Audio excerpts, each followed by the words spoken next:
মহিলাদেরকে বোরকা পরিয়ে প্রত্যেকটা ঘরে ঘরে পাঠাচ্ছে। তারা আপনাদের বিরুদ্ধে বলছে, আপনারা জানেন না। আপনার ঘরের মা বোনদেরকে আপনাদের বিরুদ্ধে বলছে, আপনারা জানেন না। ওদেরকে বোঝাতে চেষ্টা করছে যে আপনারা সবাই চাঁদাবাজ, ওরা ভালো মানুষ। ওদেরকে যেন মানুষ ভোট দেয়, আপনার স্ত্রীকে ওরা যে বলে, জানেন এই খবর আছে আপনাদের কাছে। ওরা এই কাজটা কিন্তু আপনাদেরকে ঘুম পাড়িয়ে রাখে, আপনি বুঝতে পারবেন না। আপনার ঘরের মধ্যে কিন্তু বোরকা পরিয়ে ঢুকিয়ে দিচ্ছে, বোঝানোর জন্য, মোটিভেটেড করার জন্য। হয়তো আপনি একজন জাতীয়তাবাদী মানুষ, আপনার স্ত্রী হয়তো তার ওই কথায় পড়বে না, কিন্তু দলটাও যদি যায় তার মনটাও কিন্তু নরম হয়ে যাবে। বলবে যে বিএনপি নেতা কর্মীরা চাঁদাবাজি করে, লুটপাট করে। আমাদের লোকজন কিন্তু এগুলো করে না। আমাদেরকে রাষ্ট্র ক্ষমতায় বসায় ভোট দেন, দেশ ভালো চলবে। ওরা কিন্তু এই কথাগুলো বলে। সেখানে আপনার সোচ্চার হতে হবে প্রিয় বন্ধুরা। আর যে কথাটা বলতেছিলাম যে আপনার অন্যায়, অপকর্ম, দুষ্কর্ম দলকে কিন্তু ধ্বংস করে দিতে পারে এবং আপনার ভালো কাজ দলকে অনেক দূর নিয়ে যেতে পারে। সেজন্য নিজের বিবেকের কাছে প্রশ্ন করবেন, বুকে হাত রাখবেন। কোন কাজটা করলে আপনার নিজের ব্যক্তি জীবন, আপনার রাজনৈতিক জীবন অনেক সুন্দর হবে, ভালো হবে। কোন কাজটি করলে দল ভালো থাকবে, দলের সুনাম হবে। কোন কাজটি করলে সমাজ ভালো থাকবে, দেশ ভালো থাকবে, সেই কাজটা করবেন। আর যে কাজটি করলে আপনার নিজের রাজনৈতিক জীবন ক্ষতিগ্রস্ত হবে, আপনি ব্যক্তিগতভাবে ক্ষতিগ্রস্ত হবে, আপনার দল ক্ষতিগ্রস্ত হবে, সমাজ ক্ষতিগ্রস্ত হবে, দেশ ক্ষতিগ্রস্ত হবে, সেই কাজটা বর্জন করবেন। অর্থাৎ ভালো কাজটা করবেন, মন্দ কাজটা বর্জন করবেন। এতটুকু বোঝার ক্ষমতা তো আল্লাহ আপনাদেরকে দিয়েছে। আপনারা তো সচেতন, এতটুকু বোঝার ক্ষমতা আপনারা বুঝেন নাই তো? এতটুকু বোঝার ক্ষমতা তো আপনাদের আছে। সেজন্য ভাই, ফার্স্ট ইজ ফার্স্ট, যেটা গিয়েছে কিন্তু সামনের দিকে এগোতে হবে অনেক সতর্কতার সাথে। অর্থাৎ মেধা দিয়ে রাজনীতি করতে হবে। কোথায় গেলে কোন স্লোগানটা দিতে হবে সেটা মাথার মধ্যে আনতে হবে। গতানুগতিক স্লোগানটা বাদ দিতে হবে। জালো জালো, জিয়ার সৈনিক এক হও, জিলানি ভাইয়ের আগমন, শুভেচ্ছা, স্বাগত, গতানুগতিক স্লোগান। একটু বেদা খাটান, নতুন কিছু বের হবে। স্লোগানটা এরকম হতে পারতো, জিলানি ভাইয়ের আগমন, ধানের শীষের শুভেচ্ছা, হতে পারতো না? মানুষ শুনতো ধানের শীষ নামে একটা মার্কা আছে, শুনতো না পারতো? এগুলো একটু বেদা খাটাইতে হবে। একটু বেদা খাটালে আপনার মধ্য থেকেই অনেক কিছু বের হবে। আর আপনি যদি বেদা না খাটান তাহলে ওই ধারা, ওই অতীতের মতোই থাকবে প্রিয় বন্ধুরা। অর্থাৎ রাজনীতিকে সুন্দর করতে হবে, পরিচ্ছন্ন করতে হবে, পরিশুদ্ধ করতে হবে। আপনি আমি এই দলের জন্য কিন্তু অপরিহার্য না। অপরিহার্য? আপনি না থাকলেও বিএনপি চলবে, আমি না থাকলে চলবে। হয়তো আমরা থাকলে ভালো হবে, কিন্তু চলবে তো। কিন্তু আপনি আমি দলের জন্য অপরিহার্য না। কিন্তু দল, বাংলাদেশ জাতীয়তাবাদী দল অবশ্যই বাংলাদেশের স্বাধীনতা, সার্বভৌমত্ব, গণতন্ত্রের জন্য একটি অপরিহার্য রাজনৈতিক দল। এই দলটাকে বাঁচিয়ে রাখতে হবে। এত কষ্ট করছেন আমাদের সাংগঠনিক অভিভাবক, এত কষ্ট, সুদূর প্রবাসে থেকে 24 ঘন্টায় দলের জন্য কাজ করছেন। এই দলটাকে ঐক্যবদ্ধ করে রেখেছেন। 5ই আগস্টের পরে জাতির সামনে উনি বারবার বক্তব্য রেখেছেন। আজ পর্যন্ত তারেক রহমানের কোন বক্তব্য নিয়ে বাংলাদেশের কোন সমালোচক, আমাদের যারা শত্রু, তারাও তারেক রহমানের বক্তব্য নিয়ে সমালোচনা করতে পারে নাই।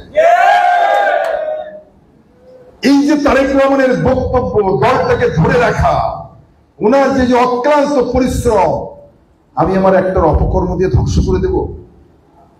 তারেক রহমানের রাজনীতি যদি ধ্বংস করে দেই, আপনি আমি কিন্তু থাকবো না, আমাদের রাজনীতির অস্তিত্ব থাকবে না প্রিয় বন্ধুরা। সেই জন্য দলের রাজনীতি, তারেক রহমানের রাজনীতিকে বাঁচিয়ে রাখতে হবে। যদি দল বেঁচে থাকে, আপনার রাজনীতি থাকবে, আমার রাজনীতি থাকবে। দল যদি বেঁচে না থাকে, এদেশের স্বাধীনতা, সার্বভৌমত্ব, গণতন্ত্র হুমকির মধ্যে পড়বে, আমাদের নিজেদের রাজনীতিও হুমকির মধ্যে পড়বে।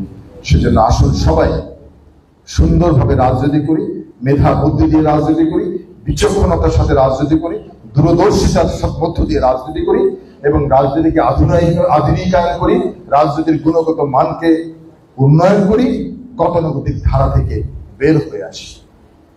কথা ক্লিয়ার? একটা কথা বলি প্রিয় বন্ধুরা, এই নিকট অতীত থেকে যে শিক্ষাটা নিলাম, যে ইতিহাসটা আমরা দেখলাম, এত বড় শক্তিশালী একটা রাজনৈতিক দল বাংলাদেশে, এত বড় শক্তি তাদের, 17 বছর কিভাবে আমাদের উপর নির্যাতন করেছে, যে বিশাল সাম্রাজ্য শেখ হাসিনা আওয়ামী লীগের নেতাকর্মী গড়ে তুলেছিল, মুহূর্তের মধ্যে সব ধ্বংস হয়ে গেল, সব পালিয়ে গেল। দেখলাম না, 1000 কোটি টাকার মালিক একজন মানুষ আওয়ামী লীগের রাজনীতি করেন এবং ব্যবসায়ী, বড় ব্যবসায়ী বাংলাদেশে।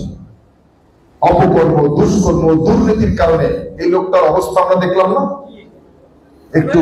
একটু পালিয়ে বেঁচে থাকার জন্য, পালিয়ে বেঁচে থাকার জন্য তার দাড়িতে কেটে ফেলেছে, তার চুলটা সাদা কলপ করে কালো করেছে, কেউ যাতে চিনতে না পারে। সদরঘাট থেকে 150 টাকার লুঙ্গি, 100 টাকার গেঞ্জি কিনে পড়েছে, তারপরে বাঁচতে পারে নাই। কোস্ট গার্ড অ্যারেস্ট করেছে, ছাগল মাথা রশি দিয়ে 2 হাত বেঁধে ফেলেছে। তারপরে তাকে যখন কাঠগড়ায় নিয়েছে, মানুষ ডিম নিক্ষেপ করেছে।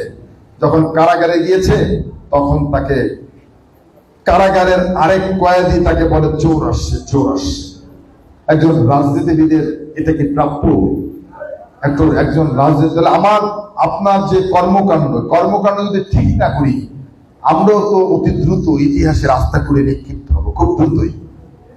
সেজন্য ভাই, সকলের কাছে বিনীত অনুরোধ থাকলো, আবারও ভালো কাজটা করবেন, মন্দ কাজটা বর্জন করবেন ইনশাআল্লাহ। এটুকু যদি করতে পারি, তারেক রহমানের যে নেতৃত্ব, ইতিমধ্যে তারেক রহমান জাতির সামনে যে 31 দফা রাষ্ট্র মেরামতের সংস্কার প্রস্তাবনা পেশ করেছে, আমাদের নিজেদের মধ্যে যদিও আমরা ঐক্যবদ্ধ থাকতে পারি, ছোটখাটো ভুল বুঝাবুঝি, মতভেদ, মত পার্থক্য দূর করতে পারি, ভ্রাতৃত্বের বন্ধনটাকে অটুট এবং মজবুত করতে পারি, আমি বিশ্বাস করি আগামী 26 সালের ফেব্রুয়ারি মাসে যে নির্বাচন হবে, সেই নির্বাচনে মানুষ বিএনপিকে বেছে নেবে ইনশাআল্লাহ।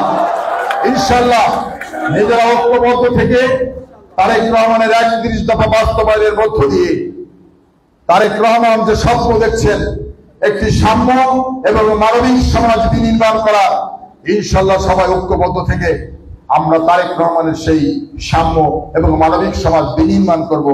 এবং তারেক রহমানের যে রাজনীতি, সেই রাজনীতি 31 দফা বাস্তবায়নের মধ্য দিয়ে বাংলাদেশে একটি বৈষম্যহীন গণতান্ত্রিক বাংলাদেশ প্রতিষ্ঠিত হবে, একটি দুর্নীতিমুক্ত, একটি চাঁদাবাজ সন্ত্রাস মুক্ত বাংলাদেশ প্রতিষ্ঠিত হবে। সেই প্রত্যাশা, সেই প্রতিজ্ঞায় সকলকে ধন্যবাদ জানিয়ে আমার বক্তব্য শেষ করছি। খোদা হাফেজ। বাংলাদেশ জিন্দাবাদ, জাতীয়তাবাদী দল স্বেচ্ছাসেবক দল জিন্দাবাদ, শহীদ জিয়ামর, দেশনেত্রী বেগম খালেদা জিয়া জিন্দাবাদ, বিএনপির ভারপ্রাপ্ত চেয়ারম্যান জনাব তারেক রহমান জিন্দাবাদ। ধন্যবাদ, সকলকে ধন্যবাদ।